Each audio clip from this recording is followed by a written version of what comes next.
Welcome to Module 2 of Discipline. So this is really important information about discipline. If you get this, it might change your life. So the reason that we're going to be motivated to really become very disciplined in our lives, well, there's two reasons. We're motivated by either pleasure, pursuing pleasures, or pursuing something that we know will benefit us, and we keep our eye on that carrot. That's one way.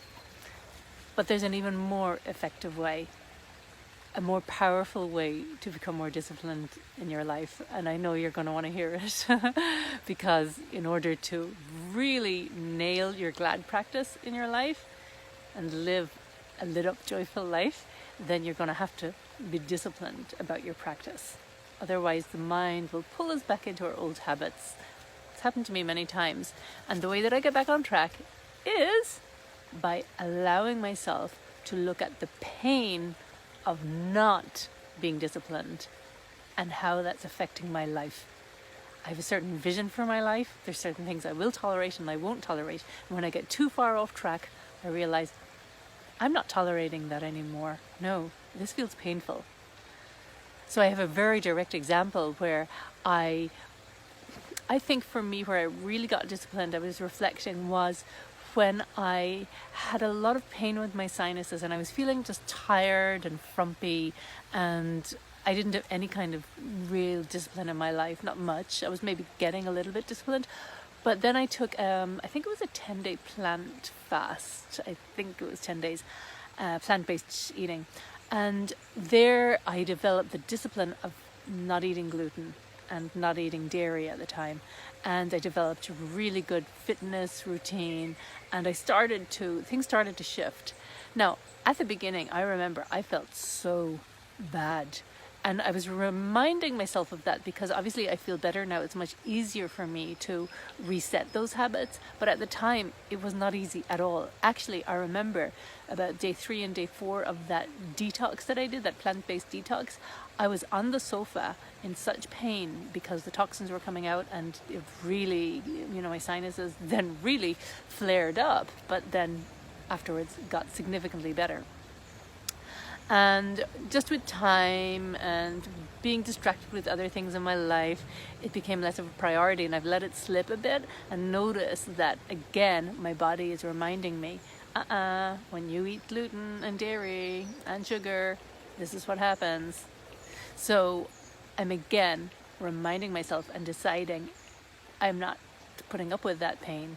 I'm not tolerating it. So I'm committing to 100 days. I like to have a goal. Not for the rest of my life, 100 days.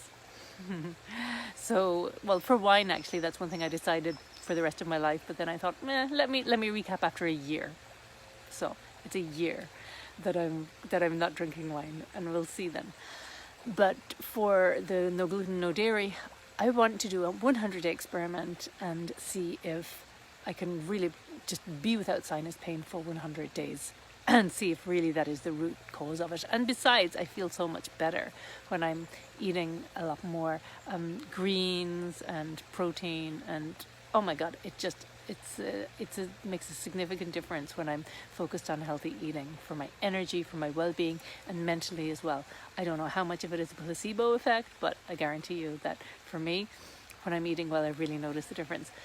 So the way that, I guess it's a gift, it really is, to have this sinus pain that, I never take antibiotics for it, but it's just this agonizing pain, and it goes down my neck and my shoulder. It's painful, and I don't want to tolerate that anymore, and I don't have to, right? So whatever is not working in your life, look at it and feel the pain of it. That will motivate you to change. And sometimes, if it doesn't motivate you to change, it's because it's not gotten bad enough. That's why there's rags to riches stories, when people get so poverty stricken and they decide enough.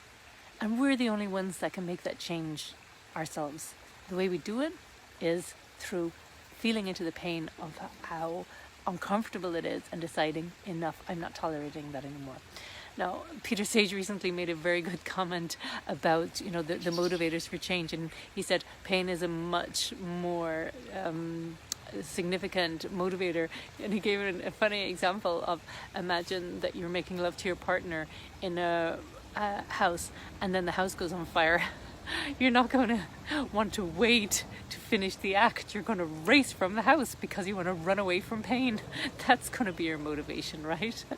So it's like, oh yeah, it's true. We don't experience that pain. So that will motivate us to take an action to move out of that situation, right? So let feeling into the pain. And so today's assignment is to write yourself a letter, to have a serious conversation with yourself. And what you're doing is your higher self is talking to you and going to say, look, Neve, or whatever your name is, let's get real and honest about this. If you continue like this, what's it going to be like in 6 months, a year, 5 years? How is that going to impact your life if you don't change? How is it going to impact those around you if you don't change? And then look at, if you do change, what impact is that going to have? How good is that going to feel? That will motivate you to have the discipline to do the daily glad practice and whatever else you need to do in your life. To do the daily practice of feeling into gratitude, love, abundance, and letting go of those stresses that we did in the pre-training module. To be living in that glad vibe. So, best of luck today. You're going to sit down with yourself, write that letter, and if you don't have so much time today, don't procrastinate and think, oh, I'll get to it. It's best to just do it today. You can redo a letter later, a more detailed one, but just get it done today. Preferably right now after listening to this. Best of luck.